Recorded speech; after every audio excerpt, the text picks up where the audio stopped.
완벽하게 치유할 수가 없기 때문에 이제 하고 싶은 거 하시고 그냥 편안하게 있으신 게 좋다고 그래가지고 근데 호스피스 하면서 이제 중선료가 또 이제 할머니 좋아하니까 예, 병원에 그냥 있는 것보다는 가족들하고 있는 게 낫다고 생각해가지고 이제 아니 근데 딸 집에서 치료받던 할머니가 어떻게 둘째 막내 아들 곁에 있게 된 거예요? 이게 좀 이상하네요. 지난 4월 초 집안에 할머니와 손자 며느리만 있었을 때 벌어진 일 때문이라고 하는데요. 누가 배를 누르는 거예요. 저기요, 나오세요! 막 이러면서 막 화를 내는 목소리로 막 문을 두드리는 거예요. 문을 살짝 열었더니 문이 열리자마자 갑자기 손이 쑥 들어오더니 제 머리채를 잡고 제가 고꾸라지게끔 잡아당긴 거예요. 얼굴을 확인해 보니까 막내 외숙모였어요. 주먹으로 때리고 발로 차고 욕설을 하고 소리 지르면서 빨리 올라와! 하고서 소리를 지르더라고요. 아니 왜 갑자기 폭행을 하는 거예요? 이게 말이 돼요? 당시 그 소리를 듣고 올라온 이들은 둘째 아들 부부와 막내였습니다. 당시 CCTV 영상이에요. 두 아들 부부가 다 올라왔네요.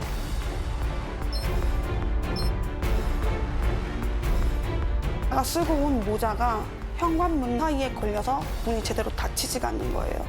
순식간에 저희 집 안으로 들어와서 이 내복바람으로 주무시고 있는 할머니를 아이고야, 그냥 아이고. 들쳐업고 엘리베이터 쪽으로 나오고 아이고. 저희가 할머니를 위해서 대여한 휠체어를 들고서 내려간 거죠. 아니 저게 말이 됩니까 저게? 아니 저렇게 물리적인 충돌까지 하면서 집 안에 들어간 거죠? 그렇죠. 아유 참. 저럴 이유가 있나요? 내복바람의 순자 할머니는 그렇게 아들 등에 업혀 딸의 집에서 사라져 버렸습니다. 어머님을 저렇게 모시고 간 것에 대해서는 좀 불법성이 인정될 수가 있나요? 그 부분이 좀 애매합니다. 어머니를 데려가서 폭행을 한다든지 명백한 불법 행위가 없는 이상은 형사처벌이 쉽지가 않습니다. 병원에서 막 난리가 네. 났었잖아요. 예. 그때까지 못 만났던 거예요? 네, 맞습니다. 어머니를 몰래 모셔간 이후에 두 아들들이 어머니를 보여주지 않았던 거죠. 그래서 수소문 끝에 어머니가 있는 곳을 알아냈고 그 병원에서 이제 어머니를 서로 모시고 가겠다고 이렇게 한바탕 소동이 벌어진 겁니다.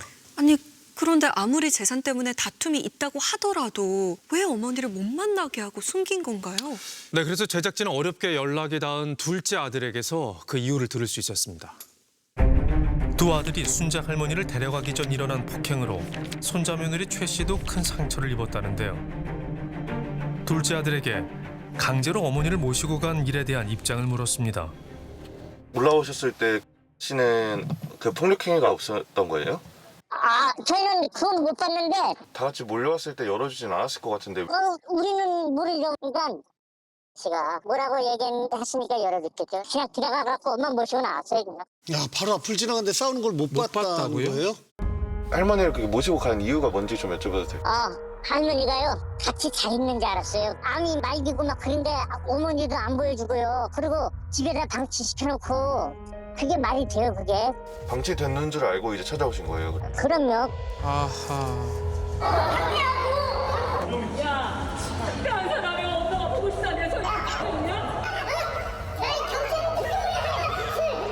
병원에서 있었던 소동 당시에도 역시 학대를 주장했던 막내 아들. 아파서 방치된 어머니를 구출한 것뿐이라는 두 아들의 주장에 대해 첫째 은희 씨는 어떤 입장일까요? 사기니까 간에까지도 많이 됐대요. 나이 젊은 사람 같으면 항암제라든 이런 걸 권유를 하겠는데 근데 그거를 하면은 더 힘들다. 저 상태로는 못한다. 편안하게 엄마가 하실 수 있는 걸 다 해주는 게 좋다. 이제 그런 식으로 말씀하시더라고요. 그래서 호스피스 병원 그런 데 가지 않고 그러면은 행복하게 해줄 수 있는 게 형제들끼리 이렇게